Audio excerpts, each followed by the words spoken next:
Siapa yang tidak kenal dengan film Frozen? Kakak beradik Putri Elsa dan Anna dari Arendal. Ketika Putri Elsa dan Putri Anna dari Arendal masih kecil, mereka adalah teman terbaik. Anna adalah satu-satunya orang yang mengetahui rahasia Elsa. Elsa memiliki kekuatan untuk membuat salju dan es.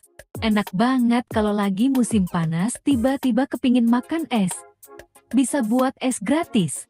Putri Anna kecil mengajak kakaknya Elsa untuk bermain salju. Elsa mempunyai kekuatan sihir mengeluarkan es dan salju. Ketika kedua putri tersebut membuat boneka salju dan bermain es di dalam istana, tanpa sengaja Elsa mengenai kepala Anna dengan semburan esnya sehingga membuat Anna pingsan.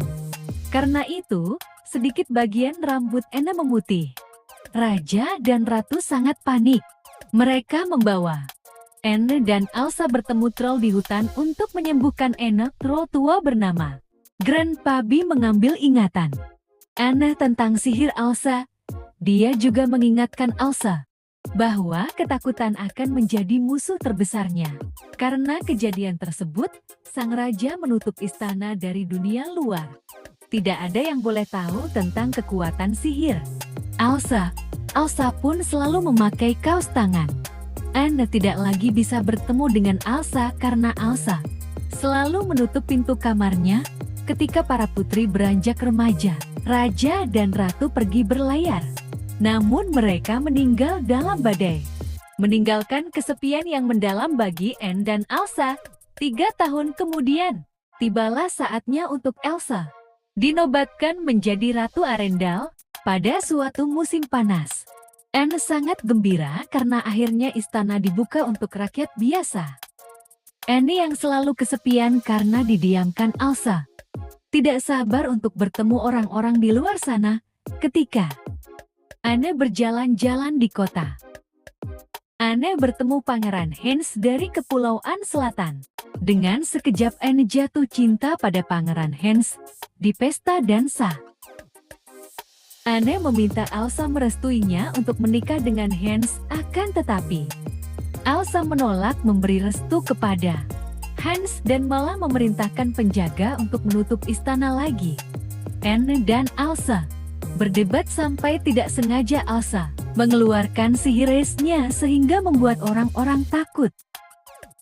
Anna pun tahu apa yang membuat Elsa selalu mengurung diri. Namun sayangnya, Elsa melarikan diri ke Gunung Utara. Karena takut melukai orang banyak, Arendal diliputi salju abadi.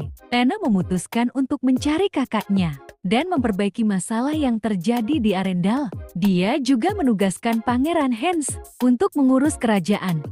Dalam perjalanan mencari Elsa, Anna bertemu Kristoff yang ingin membeli barang kebutuhan di toko Aken. Anna mendengar bahwa Kristoff tahu di mana Gunung Utara sehingga dia meminta bantuan Kristoff untuk mengantarnya ke Gunung Utara dan mencari Elsa. Anna, Kristoff, dan Sven bertualang ke Gunung Utara menghadapi serigala dan bahkan bertemu manusia salju ajaib yang dapat berbicara. Olaf, sesampainya di Gunung Utara, Anna berusaha membujuk Elsa untuk kembali ke Arendal. Namun Elsa marah karena dia merasa dia tidak mungkin dapat menghilangkan salju abadi di Arendal. Dia pun tanpa sengaja mengenai hati Anna dengan kekuatan esnya sehingga hati Anna beku. Kristoff membawa Anna bertemu Grandpappy. Grandpappy menyebutkan bahwa hanya tindakan cinta sejati akan melelehkan hati yang beku. Kristoff segera membawa Anna kembali ke istana supaya dia bisa mendapatkan cinta Hans. Ternyata Hans adalah penipu dan penjahat. Hans tidak mau dan malahan memadamkan api penghangat di istana dan membiarkan Anna agar mati kedinginan. Dia sebenarnya hanya mau menikahi Anna supaya dia bisa menjadi Raja Arendal. Setelah mengetahui Anna sangat lemah dan kedinginan karena hatinya beku, Hans ingin membunuh Elsa supaya badai salju di Arendal berhenti dan dia bertindak bagaikan pahlawan. Anna menggigil di istana dan Olaf datang menolongnya. Olaf memberitahu Anna bahwa Kristoff sebenarnya mencintai Anna. Anna pun bergegas keluar istana dibantu Olaf untuk menemui Kristoff. Sementara itu, Hans berhasil menemukan Elsa dan menipu Elsa bahwa Anne sudah mati. Dalam perjalanan menemui Kristoff, Anne melihat bahwa Hans akan membunuh Elsa dengan pedangnya. Anna pun menghalangi Hans dan badannya seketika langsung membeku menjadi es. Pedang Hans patah serta Hans jatuh dan pingsan. Elsa sadar bahwa Anne sudah meninggal. Dia menangisi Anne, namun tiba-tiba es yang menyelimuti tubuh Anne mencair. Kristoff, Olaf, dan rakyat Arendal menyaksikan bahwa tindakan cinta sejati menghidupkan Anne kembali. Dengan cinta, Elsa pun dapat mengangkat musim dingin dari Arendal. Cinta sejati antara kakak dan adik, dan orang yang berhati. Beku yang dimaksud di awal adalah Hans. Musim panas telah kembali. Hans pun dikembalikan ke kerajaannya. Anne dan Elsa berbaikan. Akhirnya, mereka pun bermain seluncur es di luar istana Arendal dengan bahagia.